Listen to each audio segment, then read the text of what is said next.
స్వార్థాన్ని వీడాలని చెప్పి ఒక మంచి ఆలోచనతోని మంచి సమాజ నిర్మాణం కోసం అందరం కలిసికట్టుగా ముందుకు వెళ్ళడానికి ఒక మంచి ఆలోచన అందరికీ రావాలని చెప్పి మీరు అనుకున్నటువంటి మంచి లక్ష్యాలను చేరుకోవాలని చెప్పి మీ కష్టాలు తొలగిపోవాలి, సుఖ సంతోషాలతో మీ నిత్య జీవితం గడవాలని చెప్పి మనస్ఫూర్తిగా నిండు అమ్మవారిని తలుచుకుంటూ అమ్మవారిని వేడుకుంటూ నిండు నూరేళ్లు ఆయురారోగ్యాలతో ఒక సంస్కారవంతమైన జీవితం మీరు మీ కుటుంబాలు గడపాలని చెప్పి అందరూ సంతోషంగా ఉండాలని చెప్పి ఈ శుభకృతమ సంవత్సరం తప్పకుండా మంచి జరగాలని చెప్పి మనస్ఫూర్తిగా విజ్ఞప్తి చేస్తూ మీ అందరికీ అమ్మవారి ఆశీర్వాదం చెప్పి తెలియజేస్తూ మరొకసారి ఉగాది పర్వదిన సందర్భంగా అందరికీ శుభాకాంక్షలు.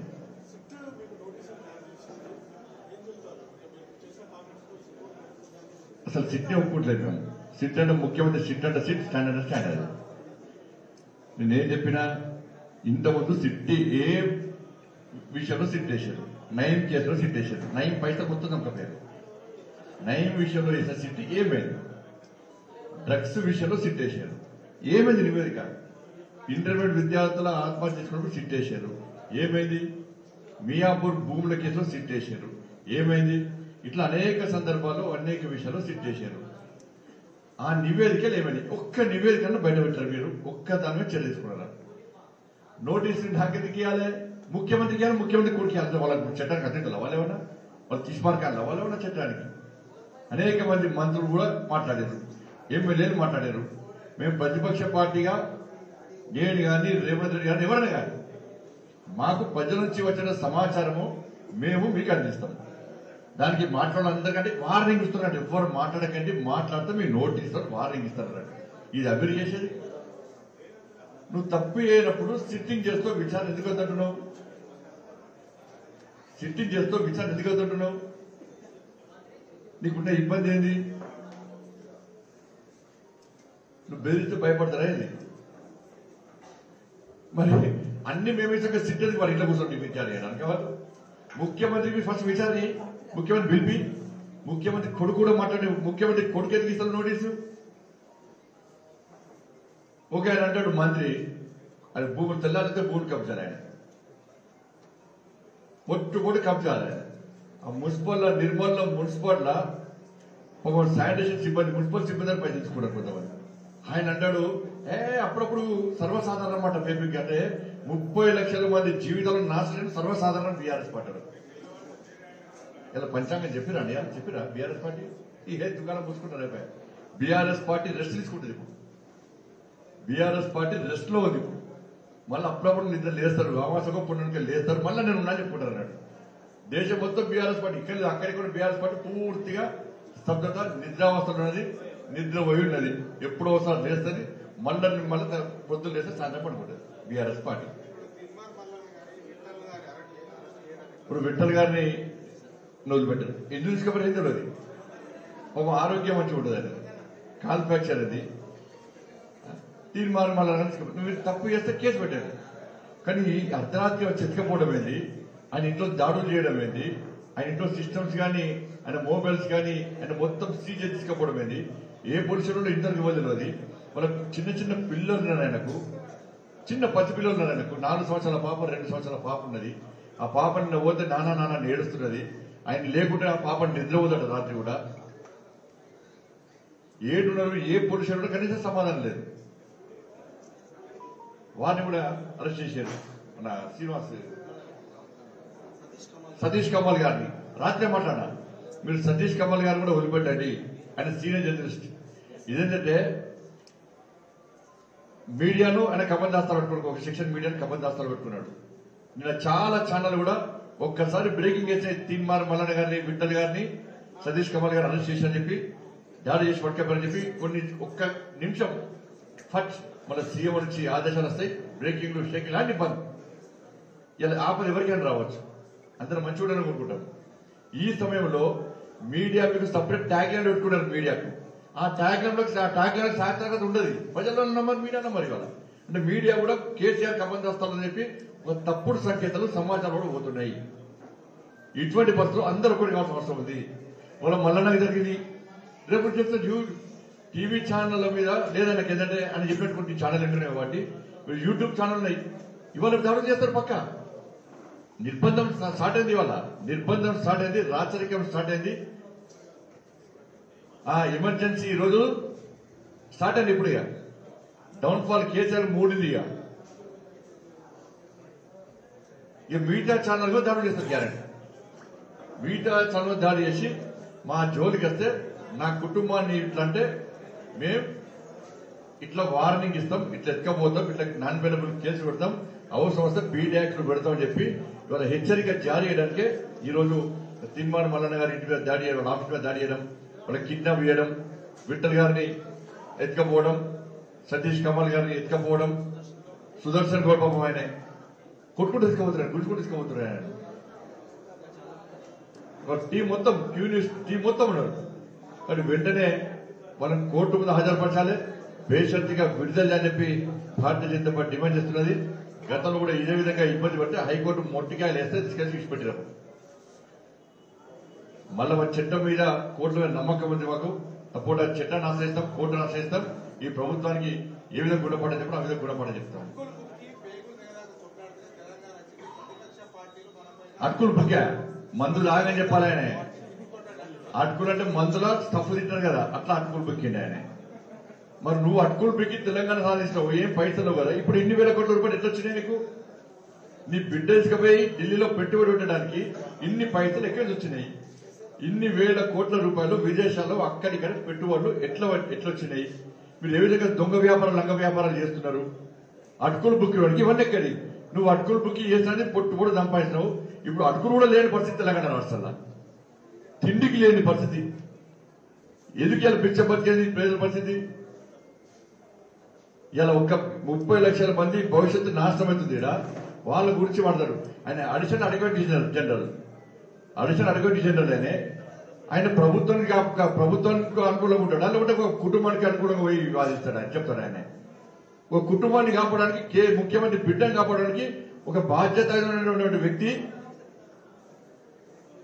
ఏజ్ పోయి ఢిల్లీ పోతాడు. ఇంకో దానికి నామినేటెడ్ పోస్ట్ ఉంది ఆయనకు, ప్రభుత్వం చీటించుకుంటాడు. మళ్ళీ ఆయన పోయి కేసీఆర్ బిడ్డ కోసం ఢిల్లీ పోయాడు. తప్పకుండా ప్రెస్ కౌన్సిల్ లో మా లీగల్ సార్ మా రామచంద్ర గారు ఇప్పటికే మాట్లాడుతున్నారు. తప్పకుండా ప్రెస్ కౌన్సిల్ లో మన అడ్వకేట్ కౌన్సిల్ లో వాళ్ళ భారత ఉంటే తప్పకుండా కాంప్లైంట్ ఇస్తాం. వాళ్ళ మీద పక్క చర్యలు తీసుకోవాల్సిందే. ముఖ్యమంత్రి బిడ్డను, ముఖ్యమంత్రి కుటుంబాన్ని కొమ్ము వేయడానికి ఒక బాధ్యత మీకు ఇయ్యలే. ప్రభుత్వం పైసలు ప్రభుత్వం జీతం తీసుకుంటున్నారు. ముఖ్యమంత్రి బిడ్డ కోసం మొత్తం మంత్రివర్గం క్యాబినెట్ అంతా వెళ్ళి ఇక్కడ జరిగితే లీగల్ విషయంలో మాత్రం మాట్లాడారు. ఇక్కడ డ్యూటీ ఎవరు? ముఖ్యమంత్రి మాట్లాడిన మాట్లాడే ఇద్దరు మినిస్టర్లు షిఫ్ట్ సిస్టమ్ అడ డ్యూటీ. ఏదో సాఫ్ట్వేర్ ఆఫీసర్స్ అంటే డ్యూటీ చేస్తున్నాడు.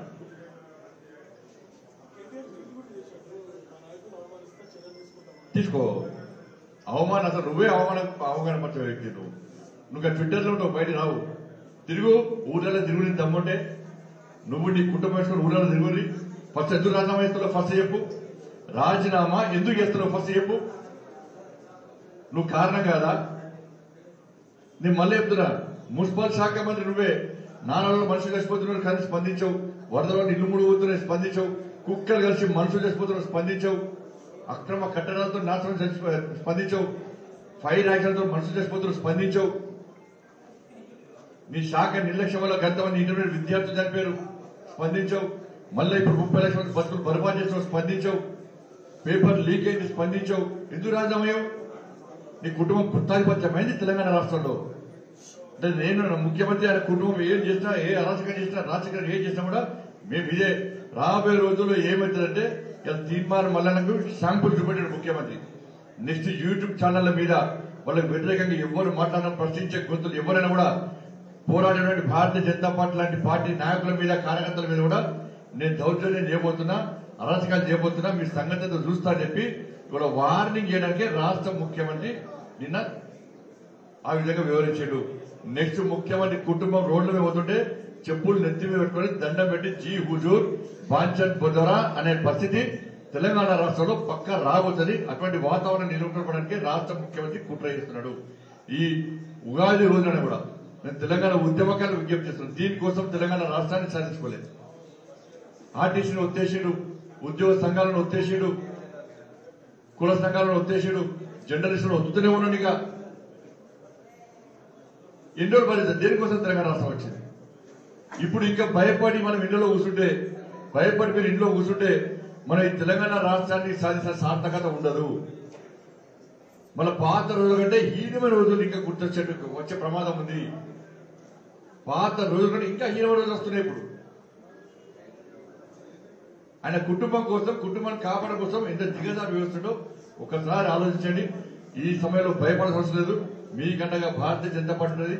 తప్పకుండా యువత కూడా ఎక్కడ నిరాశ పడాల్సిన అవసరం లేదు. నెక్స్ట్ వచ్చేది భారతీయ జనతా పార్టీ ప్రభుత్వం. జాబ్ క్యాలెండర్ రిలీజ్ చేస్తాం. పక్క కూడా మీకు ఉద్యోగాలు ఇచ్చే బాధ్యతను భారతీయ జనతా పార్టీ ఉంటుంది. రోజ్గార్ మేళా పేరుతో నరేంద్ర మోడీ గారు సంవత్సర కాలంలో 10 లక్షల ఉద్యోగాలు ఇస్తారని చెప్పి ఆల్రెడీ 75 సంవత్సరాలు స్వాతంత్ర్యం పూర్తి చేసుకున్న సందర్భంలో 75,000 మందికి ఒకసారి ఇచ్చిండు, 1,00,000 మందికి ఒకసారి ఇచ్చిండు. దాదాపు 2 లక్షల చిల్లర ఇప్పటికి ఉద్యోగాలు కేంద్ర ప్రభుత్వం, కేంద్ర సర్కార్ నౌకర్లు ఇచ్చినాం. ఈ తెలంగాణ రాష్ట్రం కూడా అదే పద్ధతిని కొనసాగిస్తాం. జాబ్ క్యాలెండర్ రిలీజ్ చేస్తాం. ఎవ్వరు నిరాశ పడాల్సిన అవసరం లేదు. పేపర్ లీకేజ్ పై తప్పకుండా ముఖ్యమంత్రి కొడుకు రాజీనామా చేయాలి. సిట్టింగ్ చేస్తూ విచారణ జరపాలి. కష్టపడి కోచింగ్ తీసుకొని ఇలా కష్టపడి మన జాబ్ ఎగ్జామ్స్ అటెండ్ అయ్యారు వాళ్ళందరూ కూడా ₹1,00,000 వృద్ధి ఎట్టి బస్సులో ఇవ్వాల్సిందే. భారతీయ జనతా పార్టీ ఈరోజు మా సీనియర్ నాయకులందరితో మాట్లాడుతున్నాం. తప్పకుండా దాని కార్యాచరణను ప్రకటిస్తాం. ఎట్టి బస్సులో ముఖ్యమంత్రి కొడుకు రాజీనామా చేసే వరకు వదిలిపెట్టే ప్రసక్తి లేదు. పక్కన తప్పకుండా అందుకే సీనియర్ చేస్తాం. మిలియన్ మార్చ్ ఏ విధంగా చేసిరో దాన్ని స్ఫూర్తి తెలుసుకుని తెలంగాణ రాష్ట్రం కోసం మిలియన్ మార్చ్ చేసిరు. అలా యువత భవిష్యత్తుని కాపాడడం కోసం, యువత బంగారు భవిష్యత్తుని కాపాడడం కోసం ఇలా ఎట్టి బస్సులో నిరుద్యోగ మార్చ్ చేయడం కూడా వెనుకడు వ్యయం తప్పకుండా చేసి తీరుతాం. మా అడ్వకేట్తో వార్త విప్పించారు. రేపు ఎల్లుండి నాకైతే నోటీస్ అన్నది. విప్పు 8 గంటల మరి చూలే మరి 8 గంటల మరి మర్చిపోయి మళ్ళీ 11 గంటల ఇచ్చిరే మరి నేనే చూడలే.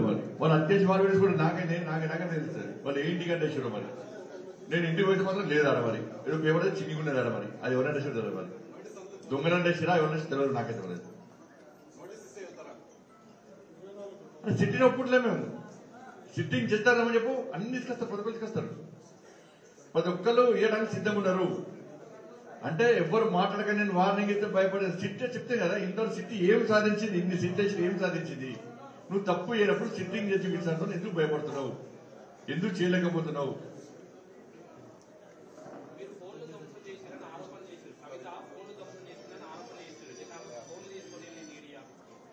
ఫోన్ మెడల్స్ అవి సోషల్ మీడియా మాత్రం మెడల్స్ అనిపిస్తున్నాను.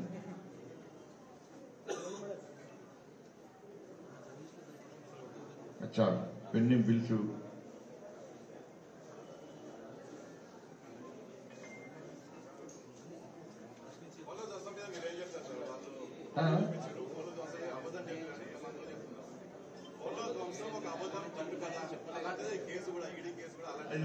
ఈడీ వాళ్ళు మాడతారు. నేను ఈడీ ఆఫీసర్ కాదండి. ఫోన్ ధ్వంసం చేసిరా ఇంకో ధ్వంసం చేసిరా నాకు తెలియదు కాబట్టి వాళ్ళకి తెలుస్తుంది. నాకు ఆయనకు సంబంధం ఉండదు కదా.